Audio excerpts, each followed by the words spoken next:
1,00,000 మంది శివభక్తులతో కలిసి మహారుద్రాక్ష పూజలో పాల్గొనండి. వెంటనే కాల్ చేసి మీ పేరును నమోదు చేసుకోండి.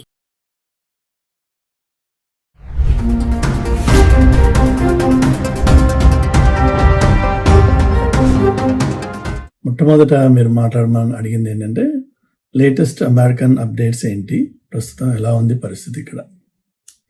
సో అమెరికన్ సిచ్యువేషన్ ప్రస్తుతం ఎంప్లాయ్మెంట్లో చూస్తే చాలా లే ఆఫ్స్ జరుగుతున్నాయి, hundreds of thousands across the board. So అది ఒకవైపు. రెండో వైపు వచ్చేసి అమెరికన్ సుప్రీం కోర్టులో టారిఫ్స్ ఓన్లీ ప్రెసిడెంట్ యూనిలాటరల్గా వేసేయచ్చా, because tariffs end of the day is a taxation అన్నది కాంగ్రెస్ పర్వ్యూలో వచ్చే ఒక అథారిటీ అది. So only Congress has the authorization or ability to pass any laws related to taxation. But tariff గురించి రకరకాలుగా చెప్పేవాళ్ళు దాన్ని అది ట్యాక్స్ అని ఒకటి అంటాడు, కాదని ఇంకొకటి అంటాడు. But end the day it indirectly taxes the American public. ప్రస్తుతం సుప్రీంకోర్టులో దాని హియరింగ్ అయిపోయింది. మోస్ట్ లైక్లీ అది రివర్స్ అవుతుంది.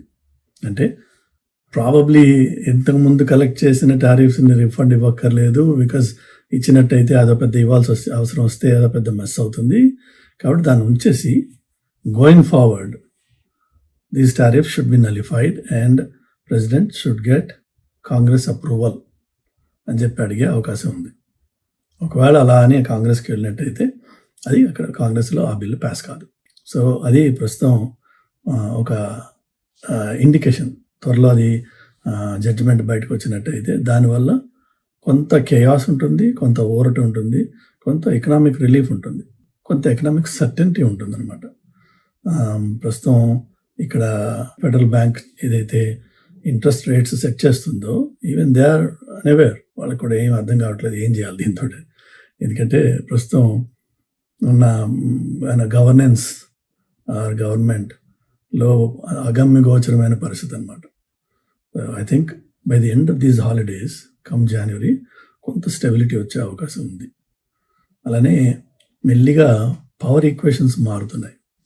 కొత్తగా ఎక్కడైతే ఎలక్షన్స్ అవుతున్నాయో అన్ని చోట్ల కూడా డెమోక్రాట్స్ ఆయా సీట్స్ని స్వీప్ చేస్తున్నారు. అసలు అన్ఎక్స్పెక్టెడ్ ప్లేసెస్లో కూడా డెమోక్రాట్స్ విన్ అవుతున్నారు. దానివల్ల జరిగేది ఏంటి, రిపబ్లికన్స్ కొద్దిగా బ్యాక్ ఆఫ్ అయ్యే అవకాశాలు ఉన్నాయి. దాంతో కొద్దిగా ఈ ఎక్స్ట్రీమ్ స్టెప్స్ ఏవైతే ఉన్నాయో ఇమిగ్రేషన్లో కానీ లేక ఈ టాక్సేషన్లో కానీ ఇంటర్నేషనల్ రిలేషన్షిప్స్లో కానీ కొంత తేడా వస్తుంది త్వరలో. బట్ ఆ త్వరలో అంటే అర్థం నెక్స్ట్ ఇయర్ ఆఫ్టర్ జనవరి మోస్ట్ లైక్లీ. అయితే అవన్నీ దేశ కాలమాన పరిస్థితి అనేటైతే మీ ప్రేక్షకులు వాళ్ళకి ఉన్న ఇంట్రెస్ట్ ఏంటి ఈ టాపిక్లో అని చూసినట్టయితే ఈ H1Bలు ఏమవుతున్నాయి, నెంబర్ 1. నెంబర్ 2 ఉద్యోగాలు ఉంటాయా పోతాయా. నెంబర్ 3 అమెరికాకు వచ్చి ఇంకా ఇక్కడ చదువుకోవాలా, చదువుకున్న తర్వాత ఉద్యోగం వస్తుందా.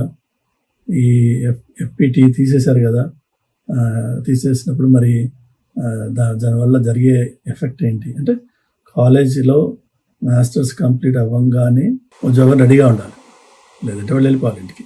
సో ఈ ప్రగాఢమైన ప్రశ్నలు ఉన్నాయి.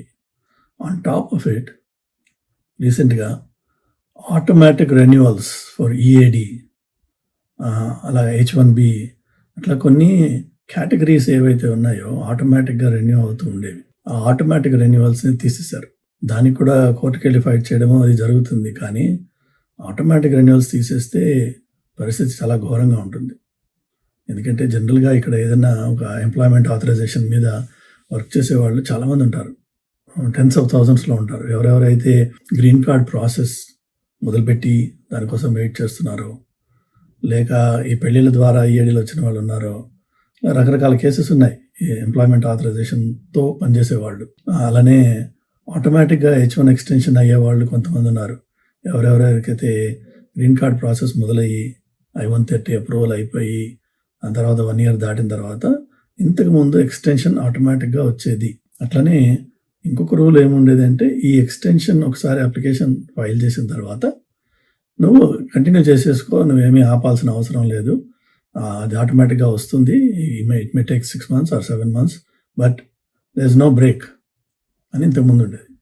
ఇప్పుడేమంటున్నారంటే ఎక్స్టెన్షన్ అఫీషియల్గా నీ చేతిలో లేకపోతే you have to stop working. So ఊహించండి, ఉద్యోగాల్లో ఉన్న వాళ్ళు ఈవెందో అన్ని కాగితాలు ఉండి అంత స్టేటస్ ఉన్నా వాళ్ళు they cannot be employed. Employers వాళ్ళకి పే చేయకూడదు అఫీషియల్గా. అండ్ ఏ పెద్ద ఎంప్లాయర్ కూడా అది రిస్క్ తీసుకుని వాళ్ళని పేరోల్లో ఉంచరు. ఎందుకంటే ఇక్కడ ఎంప్లాయ్మెంట్ వెరిఫికేషన్ జరిగిన తర్వాతనే అన్నీ అవుతాయి. సో ఈ పరిస్థితులు ఎవరెవరికైతే ఇంపాక్ట్ అవుతాయో వాళ్ళకి చాలా ఇబ్బందికరమైన పరిస్థితి ఇప్పుడు. సరే, ఇమిగ్రేషన్ రైట్స్ నడుస్తూనే ఉన్నాయి, అది ఒక చండాలమైన సిచ్యువేషన్. ఓవరాల్గా immigrants as a whole, Indians అనే కాదు, ఇమ్మిగ్రెంట్స్ ఎవరికి కూడా ఇది మంచి టైం కాదు. అది పాపం ముందు మన వాళ్ళందరూ ఏమనుకున్నారంటే ఈ కొత్త గవర్నమెంట్ రాకముందు హిస్పానిక్స్ కానీ మన ఇండియన్స్ కానీ మన వాళ్ళైతే పూజలను హోమాలు చేసి మరీ ఈయన కోసం వ్రతాలు పెట్టి పూజలు చేసి ఓట్లు వేశారు. అలానే హిస్పానిక్స్ కూడా అంతే చేశారు. యాక్చువల్గా వాళ్ళు ఈయన ఇమిగ్రేషన్ క్లీన్ చేస్తాడని చెప్పి చాలా చాలా చాలా ట్రస్ట్ చేశారు. కానీ జనరల్గా ఇది నేను 25 ఏళ్ళ నుంచి చూసిన, అప్పట్లో మేబీ కొత్తలో వచ్చినప్పుడు కొంతమందిని రిసీవ్ చేసుకోవడానికి వెళ్ళాను ఎయిర్పోర్ట్స్కి 2-3 సార్లు. అప్పుడు చూసేవాడిని అనమాట.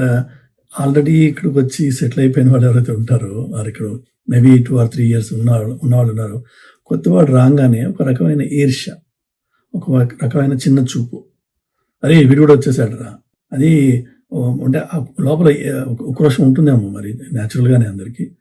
అది మన వాళ్ళు చూపించేవాళ్ళు ప్రాబబ్లీ మొన్న ఎలక్షన్ ముందు కనిపించింది ఏంటంటే హిస్పానిక్స్ కూడా అదే చూపిస్తారని చెప్పి. ఎందుకంటే వాడు వెనిజువలన్స్ ఆర్ క్యూబన్స్ ఫర్ ట్రంప్ అని చెప్పి, ఇంకొకడు ఫర్ ట్రంప్ అని, హిస్పానిక్స్ ఫర్ ట్రంప్ అని, ఇట్లా ఈవెందో వాళ్ళ మెజారిటీ ఇమిగ్రేషన్ ఇలీగల్ ఇమిగ్రెంట్స్ ఎవరైతే ఉన్నారో ఆ కమ్యూనిటీస్ నుంచి వస్తారు. అయినా వాళ్ళు ఈ పాలసీస్కి ఓట్ చేశారు. Come the new government, now they are realising, అరే దెబ్బ కొట్టేసిందిరా, మంచివాడు చెడువాడు అనే ప్రసక్తి లేకుండా, పిల్ల పాప అనే ప్రసక్తి లేకుండా జనాలను తీసి పారేస్తున్నారు. సో అది మన వాళ్ళు కూడా అదే కోరుకున్నారు. అదే కోరుకుని పూజలు చేసి, జపాలు చేసి, హోమాలు చేసి, గుళ్ళు కట్టి కొత్త గవర్నమెంట్ కోసం మన వాళ్ళు పరితపించారు. సో ఇందులో మన భాగస్వామ్యత్వం ఉంది. ఇందులో ఈ ప్రస్తుతం జరుగుతున్న పెంటకి మనం కూడా కాంట్రిబ్యూట్ చేసాం. సో ఇప్పుడు ఎవరెవరైతే ఇండియన్స్ ఇక్కడ ఉన్నారో ఓటు హక్కు ఉన్న వాళ్ళు ఆశ్చర్యపోవాల్సిన అవసరం లేదు. ప్రతిసారి జనరల్గా మన హ్యూమన్ బీయింగ్స్లో ఉండే టెండెన్సీ ఏంటంటే ఎక్కడైనా తగలబడిపోతుంటే మన ఇల్లు కాదు కదా అనే యాటిట్యూడ్స్ ఉంటాయి. అది మన ఇంటికి వచ్చినప్పుడు తెలుస్తుంది బాధ ఏంటన్నది. నెవర్దలెస్ ఇప్పుడున్న పరిస్థితి ఇమిగ్రెంట్స్కి హైలీ అన్ఫేవరబుల్. ఇప్పటికీ నేను చూస్తూ ఉంటాను ఈ యూట్యూబ్లో, ఇది ఎంత నాలెడ్జ్ ఉంటుందో వాళ్ళకి ఏమో తెలియదు, కానీ EB2, EB3 ప్రయారిటీ డేట్స్ తెగ మూవ్ అయిపోయినాయట. ఇండియన్స్కి శుభవార్త. ఏంటి ఇండియన్స్కి శుభవార్త? EB2, EB3లో వాడు 10 ఏళ్ళ నుంచో కూర్చొని ఉన్నాడు. ఆ 10 ఏళ్ళ వెయిటింగ్ ఇప్పుడు ఆ ప్రయారిటీ డేట్ ఇప్పుడు 1 సంవత్సరం 6 నెలల్లో 3 నెలల్లో ముందుకు మూవ్ అయింది. అయితే ఏం ఒరిగింది? దానికి ఎవడు ఏమీ కొత్తగా వచ్చి చేయలా. అప్లికేషన్స్ ప్రాసెస్ అవుతున్న కొద్దీ డేట్స్ మూవ్ అవుతూ ఉంటాయి. That's nothing knew about it. అది ఎవరు ఏం చేసిందేం కాదు, అది ఆటోమేటిక్గా ప్రాసెస్ జరుగుతూ వస్తుంది. అండ్ వాళ్ళు ఎన్ని ఏళ్ళ నుంచి పైప్ లైన్లో ఉన్నారు అది ఆలోచించండి మీరు. అంతేగాని ఏదో లూజ్గా శుభవార్త వచ్చేసింది ఏమి రాదు. వచ్చే 3 ఏళ్ల పాటు నేను ఇంతకుముందు వీడియోలో చెప్పాను, నేను సిటిజన్స్, నాన్ సిటిజన్స్ అని ఒక 2 కేటగిరీస్ తయారు చేశారు. ఎవరికైతే సిటిజన్షిప్ ఉందో వాళ్ళంతా ఒక బ్యాచ్, న్యాచురలైజ్డ్ కానివ్వండి, ఇక్కడ పుట్టి పెరిగిన వాడిని కానీ అదంతా ఒక side. Everybody else is on a separate plane. All non-citizens are grouped together and all non-citizens will be monitored, observed, and ఏ చిన్న తప్పు జరిగినా, ఇంతకుముందు మనం చెప్పుకున్నాం DUI అంటే driving under influence, driving under intoxicated whatever, అంటే తాగి డ్రైవ్ చేస్తే ఇంతకుముందు దానికి ఒక పెనాల్టీనో డబ్బులు కట్టేస్తే ఇంటికి పంపించేవాళ్ళు. ఇప్పుడు ఉన్న పరిస్థితి అంటే నాన్ సిటిజన్ DUIలో పట్టుబడితే ఇమ్మీడియట్ రిమూవల్. సో వాళ్ళు చూసేది ఏంటంటే ఏ చిన్న అవకాశం దొరికినా ఈ నాన్ సిటిజన్ని తీసేయాలి. సో అది పరిస్థితి. కాబట్టి శుభవార్తలు ఏవి రావు వచ్చే 3 ఏళ్ళ వరకు, కనీసం 3 ఏళ్ళు. ఆ తర్వాత ఏమవుతుందో మనకు తెలియదు. ఒకటి అది. రెండోది వచ్చేసి నిన్న నేను చూశాను, మొన్న ఇలా మొదలైన కొత్త కాల్స్ ఏంటంటే అసలు ఇమిగ్రేషన్ని ఆపేయాలి కంప్లీట్గా. H1B ప్రోగ్రామ్ని రీహాల్ చేయాలి, ఓవరాల్ చేయాలి, బికాజ్ ఇందులో చాలా ఫ్రాడ్ ఉంది, కానీ దీన్ని ఆపేయాలి అనే కాల్స్ కాంగ్రెస్లో మొదలైనాయి. మోస్ట్ లైక్లీ అది పాస్ అవుతుంది త్వరలో.